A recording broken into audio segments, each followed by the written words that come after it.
of crowd. Australia 2 lanes down for the United States, but might find Japan in there with them. So great looking lineup for the men's 4x200. The Australians have won this title for the last 3 World Championships, 98, 2001, 2003, but it's the United States who are the Olympic champions.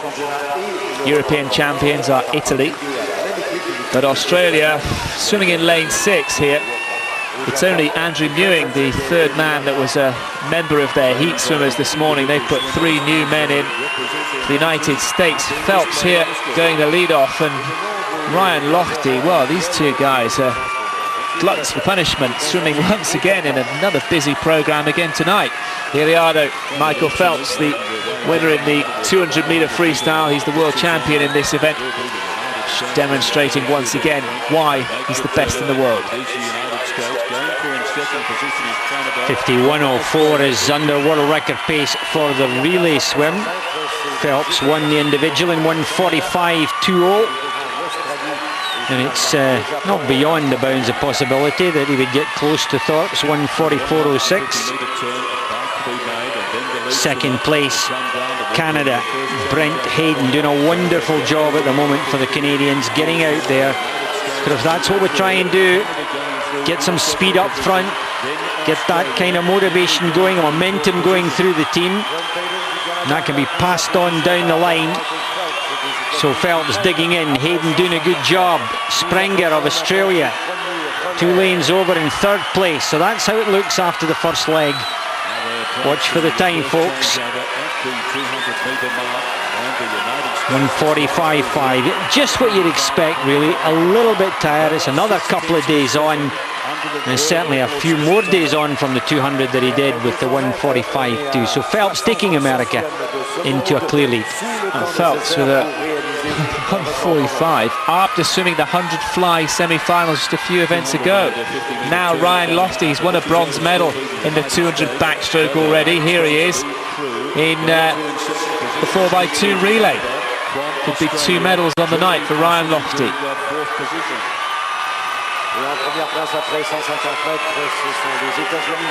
Canada is Colin Russell. Host nation are going to be doing everything they can. The crowd will be playing their part to spur Canada to the rostrum if they can. Canada just in 2nd place, with Australia now in 3rd with Patrick Murphy.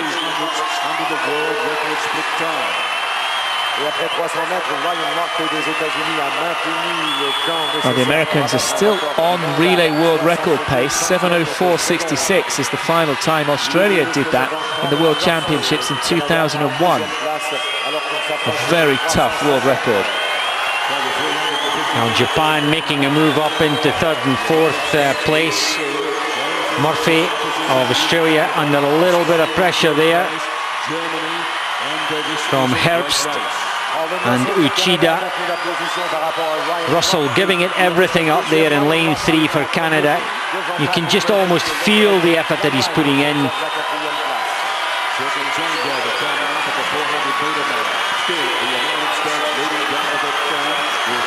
Ryan Lochte handing over to Peter van de Kee now.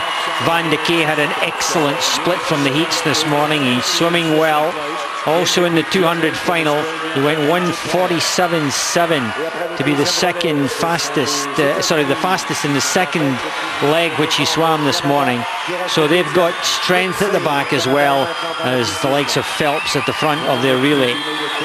Well, Phelps, what was he, 1:45.5 or thereabouts? So Ryan Lochte with a 1:48.2.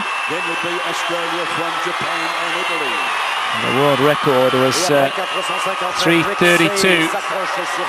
The Americans 3:33. So they've got to hang tough now, the Americans, if they want to stay on world record pace. But remember, when the Australians set this world record, they had Ian Thorpe going a 1:44 on their anchor leg. So don't think we're going to see a world record, are we?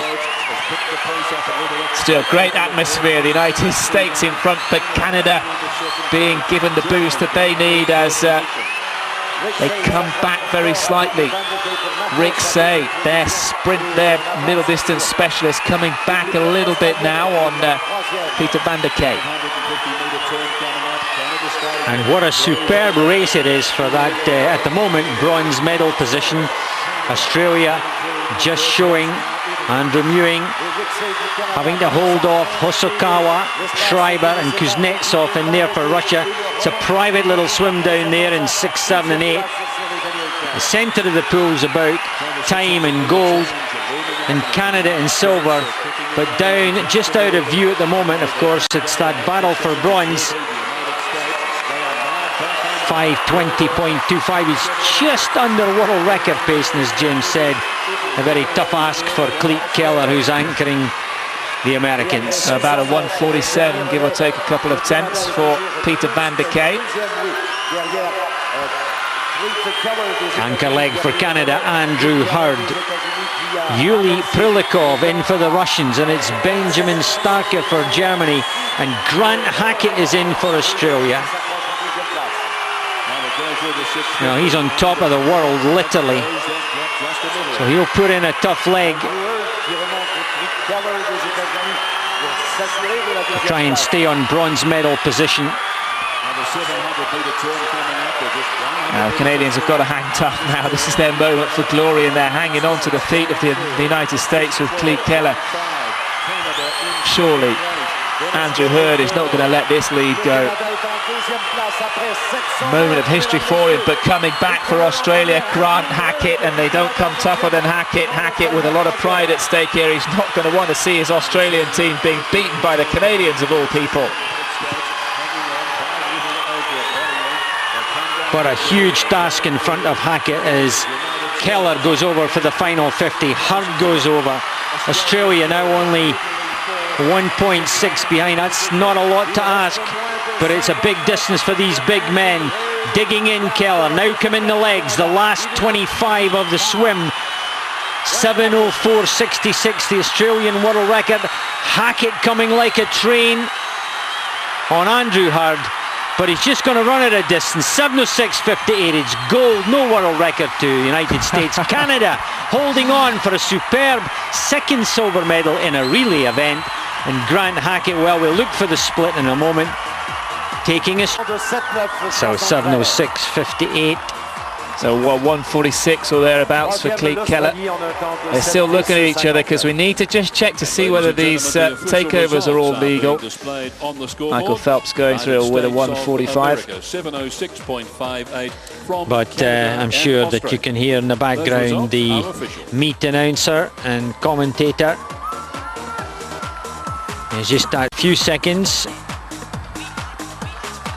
Now the 11th gold medal then to this United States team, ahead of Canada, and what a roar that went up for the Canadian crowd as Andrew Hurd delivered a silver medal, the third silver of these championships for Canada, and Australia relegated to